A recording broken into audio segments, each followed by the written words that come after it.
നിങ്ങൾ ഇനി തെറ്റ് ആവർത്തിക്കരുത്. നിങ്ങളെ തല്ലിച്ചതച്ചവരാരായിരുന്നാലും ശരി, അവരെ നിയമാനുസൃതം ശിക്ഷിക്കും. ഇനി ഈ സ്റ്റേഷൻ അതിർത്തിൽ കുഴപ്പങ്ങൾ ഉണ്ടാക്കരുതെന്ന് ഞാൻ അപേക്ഷിക്കാം. അനന്തൻ നായരോട് ഞാൻ സംസാരിക്കാം. വിളിക്കുമ്പോൾ വരണം. നിങ്ങളുടെ ഭാര്യയുടെ മരണത്തെക്കുറിച്ചും അന്വേഷണം നടത്തും. ഒരു തീരുമാനം ഉണ്ടാകുന്നതുവരെ പ്രശ്നങ്ങളൊന്നും ഉണ്ടാക്കരുതെന്ന് ഉറപ്പ് തരാമെങ്കിൽ മിസ്റ്റർ ബാലൻ ഇപ്പൊ പോവാം.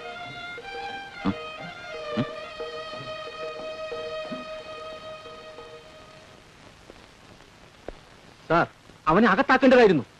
മുതലാളിക്ക് ദേഷ്യം വരും. അകത്താക്കിയ ബാലിന് ദേഷ്യം വരും. അവനും കുഴപ്പക്കാരനാണേ. പിന്നെ അവൻ പറയുന്ന കാര്യങ്ങൾ കുറെയൊക്കെ ശരിയല്ലേ? ശരിയും തെറ്റുമൊന്നുമല്ല എന്റെ പൊന്നു സാറേ പ്രശ്നം. മുതലാളിയെ വെറുപ്പിക്കാതിരിക്കുന്നതാ ബുദ്ധി. എന്ന് വെച്ചാ എനിക്കൊരു മനസാക്ഷിയില്ലേ? സാറിന്റെ നന്മയ്ക്ക് വേണ്ടി പറഞ്ഞതാ. വരുന്ന പോലെ വരട്ടെ, മരിക്കുന്നെങ്കിൽ മരിക്കട്ടെ. അല്ല പിന്നെ ഇവിടെ മനസമാധാനത്തോടെ ജീവിക്കാൻ പറ്റുമെന്ന് തോന്നുന്നില്ല.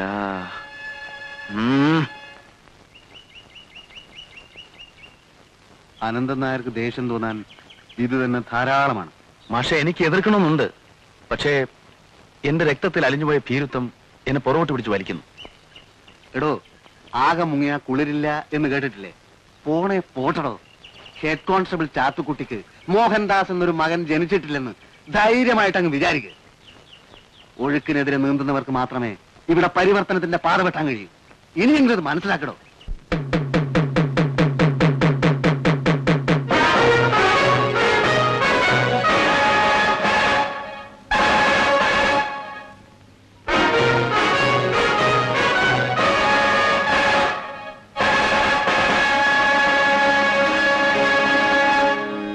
പട്ടാപ്പകൽ വീട്ടിൽ കയറി വന്ന് തല്ലുണ്ടാക്കിയ ഒരു അക്രമിയെ എന്തർത്ഥത്തിൽ വെറുതെ വിട്ടു എന്നാണ് ചോദിക്കുന്നത്. അക്രമികളെ നേരിടാൻ കഴിവില്ലെങ്കിൽ ഈ കാക്കിക്കുപ്പായ ഊരി വെച്ച് സലാം പറഞ്ഞ് പോകണം സാറേ.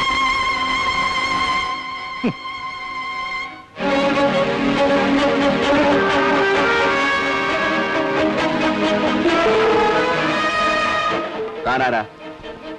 പറഞ്ഞോ, താനാണ് എനിക്ക് കാക്കിക്കുപ്പായം തയ്ച്ചെന്ന്? ഇറങ്ങി പോടാ എന്റെ വീട്ടിൽ, ഇറങ്ങി പോടാ.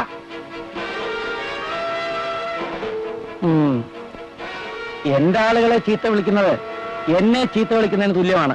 ഞാനേ ഒരു സാധുവാ, ഭീരുവാ.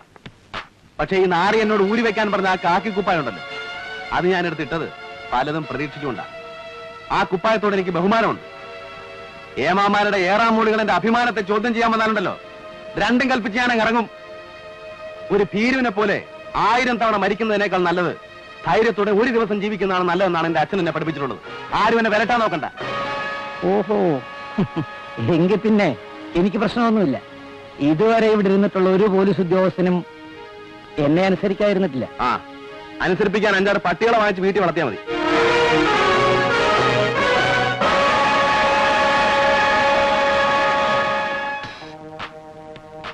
തൊപ്പി തെറിക്കുന്നതിന് മുമ്പ് വീണ്ടും വിചാരം ഉണ്ടായാലും എല്ലാവർക്കും നന്ന്. കഴുത്തിന് മുകളിൽ തലയിൽ നിർത്തുള്ള കാലം തൊപ്പി അവിടെ തന്നെ കാണും. കാണാം. കാണാം. ബാലൻ എന്തെങ്കിലും ഒരു തീരുമാനം പറ. ഇന്ന് രാത്രി സൊസൈറ്റിയുടെ രോഗമില്ലത്ത് കൂടണമെന്ന് തീരുമാനിച്ചിരിക്കാൻ ബാലൻ വരണം. അനന്തൻ നായരെ അവസാനിപ്പിക്കാതെ ഒരു സൊസൈറ്റി ഇവിടെ രക്ഷപ്പെടില്ല. എനിക്കിപ്പോ മുകളിൽ ആകാശം, താഴെ ഭൂമി. ചിലപ്പോ തൂക്കിക്കൊല്ലുമായി, അത്രയല്ലേ ഉള്ളൂ. കൊല്ലുന്നത് ഒന്നിനും ഒരു പരിഹാരമാവില്ല ബാല. ഒരു അനന്തൻ നായർ മരിച്ചാൽ 1000 അനന്തൻ നായർ വരും. അടിച്ചമർത്തപ്പെട്ടവന് സംഘബോധം ഉണ്ടാവുക എന്നുള്ളതാണ് പ്രശ്നം. ബാലന്റെ സാന്നിധ്യം സൊസൈറ്റിക്ക് വലിയൊരു പ്രചോദനമായിരിക്കും. ഞാൻ എന്ത് ചെയ്യണമെന്ന്? കൂടെ നിൽക്കണം. ബാലൻ കൊലമരത്തിൽ കയറിയതുകൊണ്ട് നാട്ടുകാർക്ക് എന്തു ഗുണം? ബാലന്റെ പക, ബാലന്റെ പ്രതിഷേധം ഒക്കെ ക്രിയാത്മകമായി തിരിച്ചുവിടണം എന്നാണ് എന്റെ അപേക്ഷ. സൊസൈറ്റിക്ക് സ്വന്തമായിട്ടൊരു കെട്ടിടം ഉണ്ടാവണത് വരെ ഇവിടെ ഇഷ്ടംപോലെ സ്ഥലം കിടക്കുകയല്ലേ. എത്ര ചാക്ക് വേണമെങ്കിലും അടുക്കി വയ്ക്കാനുള്ള സൗകര്യം ഉണ്ടല്ലോ. സൊസൈറ്റി കാരണം തിരുമേനിക്ക് ഒരു വിഷമവും ഉണ്ടാകാൻ പാടില്ലെന്നേ ഉള്ളൂ.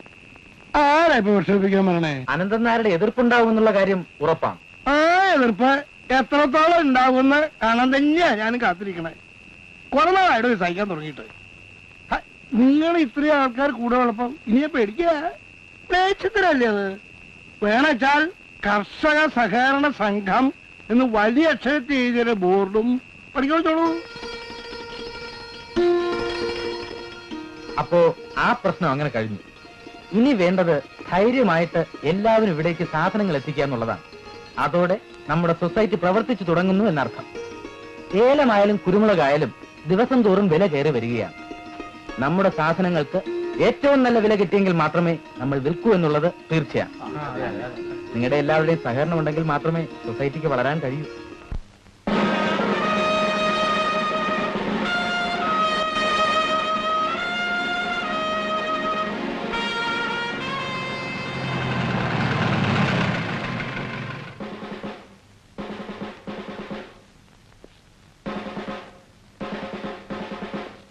ഹലോ, എവിടേക്കാണ്?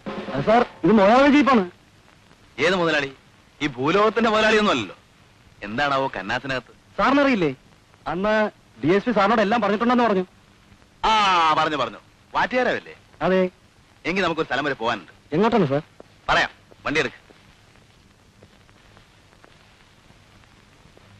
സ്ഥലം പറഞ്ഞാൽ കൊള്ളായിരുന്നു. ഇറങ്ങാൻ വണ്ടി.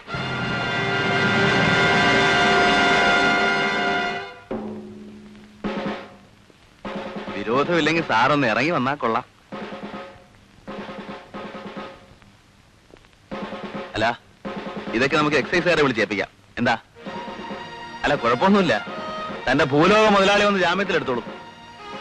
എനിക്ക് ഈ ചാരായം മാറ്റുന്ന സ്ഥലം വരെ ഒന്ന് പോകണം. കൂടെ വരണമെന്നില്ല, സ്ഥലമൊക്കെ ഞാൻ കണ്ടുപിടിച്ചിട്ടുണ്ട്. എക്സൈസുകാർ വരുന്നവരെ സ്റ്റേഷനിൽ ഇരുന്നോളൂ. ആ, ഇദ്ദേഹത്തെ അകത്തിരുത്തിക്കോളൂ. എന്നിട്ട് എക്സൈസ് ഓഫീസിൽ ഒന്ന് ഫോൺ ചെയ്ത് പറഞ്ഞേക്കും. സാറിത് കേസാക്കാൻ പോവുകയാണോ? ആ, എന്താ കുഴപ്പമാവൂ? തീർച്ചയായിട്ടും കുഴപ്പമുണ്ടാവും സാർ. മുതലാളി പ്രശ്നം ഉണ്ടാക്കും സാർ. കുഴപ്പമുണ്ടാക്കണോ നമുക്ക് കാണാം. Do what I say, Brody.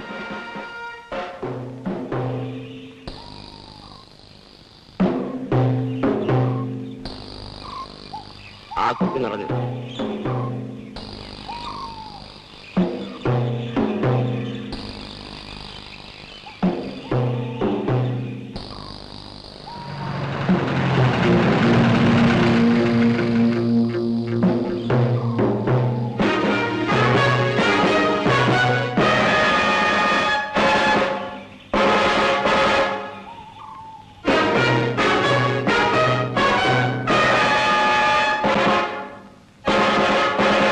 സാറെന്താ ഇവിടെ?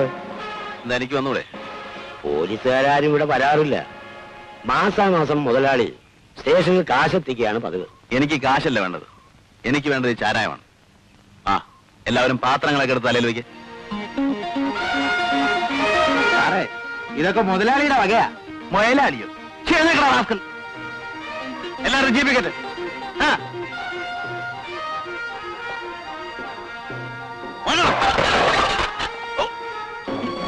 ഈ നാട് നന്നാക്കാമെന്ന് ഞാൻ നോക്കട്ടെ. ചോദിക്കാനും പറയാനും ആരും ഇല്ലെന്ന് കരുതി ഇത് വെക്കണല്ലോ. ആ, നടക്കണം അങ്ങോട്ട്. ആ,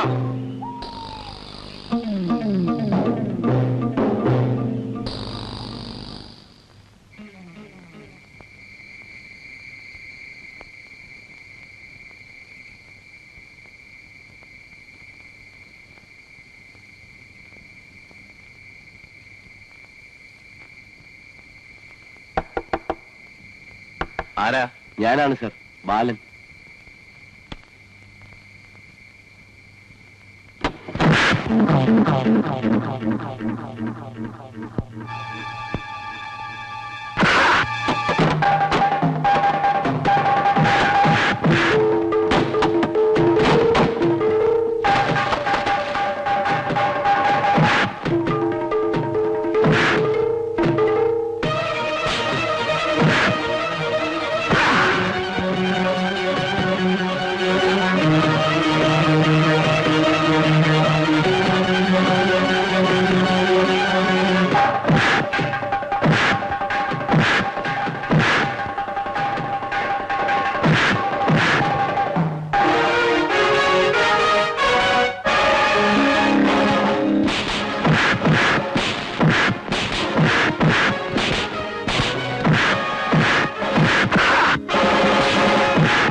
മോശമല്ലല്ലേ?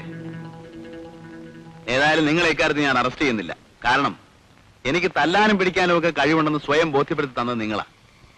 ആ നന്ദി എപ്പോഴും ഉണ്ടായിരിക്കും. പക്ഷെ ആ റാസ്കൽ അനന്തൻ നായരോട് പോയി പറഞ്ഞേക്ക് എന്നെ തല്ലാൻ ഇത്ര ആള് പോരെന്ന്. പോയാ പട്ടികളെ.